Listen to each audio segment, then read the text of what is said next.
So it's a mental torture for them to come. So over time, I have seen people have just, stopped coming for one reason or the other. I guess dignity is important to them. We don't have that luxury. Maintaining relationships with a loved one who is incarcerated has only been made more tough by the coronavirus pandemic. Prisons have canceled in-person visitation for almost a year now. We're now joined by Shaheen Pasha, co-founder of the Prison Journalism Project, and Ivy Hilton, whose son Richard is incarcerated at the Georgia State Prison. Thank you both for being here with us. Shaheen, your best friend Tariq going to prison was actually the origin story for the Prison Journalism Project. Can you tell us more about that? The whole Prison Journal Project, honestly, on my end, was founded on love and friendship. I've been a journalist for 20 years and I actually covered, law and courts, but it wasn't actually until my best friend, who I grew up with, wound up being incarcerated for 127 years in New Jersey, that it just really changed everything for me. And I think,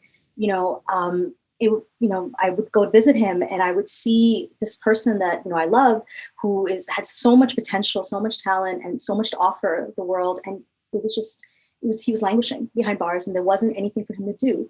And I think it just really stuck with me that this is something that needs to change and needs to be fixed. And it always haunted me. And over the years, I always thought, how can I make it so that people like him and him can actually connect once again with the world and actually tell their stories and share their experiences. And that's really where the Prison Journalism Project came out of it. Yeah, Ivy, in Richard's story, he talks about the difficulty with how his loved ones see him after he entered prison. Did you start to see him in a new light? And it is a very emotional conversation. And it's very interesting that after the incarceration of my son, it did seem to create a stronger bond, actually, because it gave him an opportunity to really understand who loves him, who really is there for him. Not that he didn't always know that, but in this experience, oftentimes, what changes more are your relationships with your other family members and the community around you. People don't know what to say, they don't know what to do. I know in my particular case, my sisters found it very challenging. My mother and my father, everybody did. Hello, Mom. Yeah, okay. I just seen the video. That was lovely. Me telling you how Mother's Day I feel. Yeah, I still feel the same way. Mother's Day is for mothers. And, that's your day and my grandmother's day and Cheryl's day, for being a mother to me. And Miss Jackson, Dante's mother. And talk more about that experience of visiting Richard and Tariq in person at their prisons. I mean, you talked about finding the right words during those moments, right? Well, in my professional career, I'm a licensed independent clinical psychotherapist. And I work in the area of criminal and juvenile justice. And so I work in prisons. I've worked in prisons, but I'd never been in the position where I had a loved one on the other side of the wall. And so in doing that, it does shift and change your whole belief about the system, because you feel like you are an incarcerated individual as well, just coming to visit.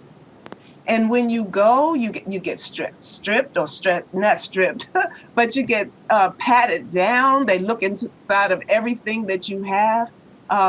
Down there in Georgia, sometimes it would get very cold, but you can't take a coat. So you have to stand in line and you're freezing, waiting to get inside. And when you get inside, if there's nowhere to put a coat or a jacket or whatever you might have on, you have to keep it on.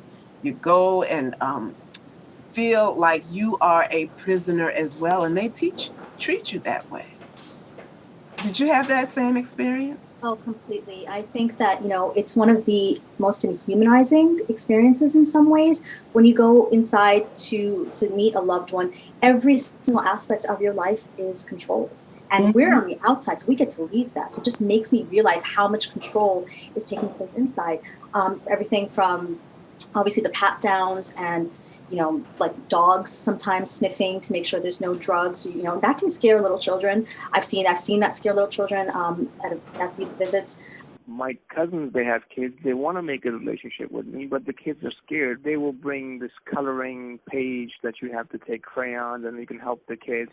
For a moment or two, the kids think like this is something normal somehow.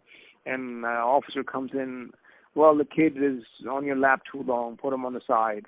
How do you tell a 2-year-old to get off your lap and it's just too long, or it's just, what did he put in his pocket? It's a crayon. And you know you're looking at this clock constantly, and that's where the tide is coming, that you know within a few minutes they're going to announce the visits are over, separate immediately, give your one kiss or your one hug. When you don't have a contact visit, you just actually be able to see them, it's very surreal to see someone that, you hung out with, that you spent time with, and they're divided by this plexiglass, right? This dirty plexiglass. And it really just kind of makes that division in your life even more profound. And then when you do have a contact visit, every aspect of that is monitored. I mean, how far you sit, can you hug them? Can you is your hug too long? Is what you're wearing going to be a problem? My father, he has, disabilities that he had multiple strokes. When he comes into that waiting room, there's no way he can leave if he gets any type of pain, which he gets often. He can't sit on a hard seat. But there's no mechanisms for them to cancel the visit and let him out. And so he has to suffer through that whole thing if he wants to see his son. And you both talked about those difficulties and those barriers. And now added to the mix, we have the coronavirus pandemic now. How has that just impacted everything right now? Well, I haven't seen my son now for a year. It was last January that I saw him. So it's a direct impact.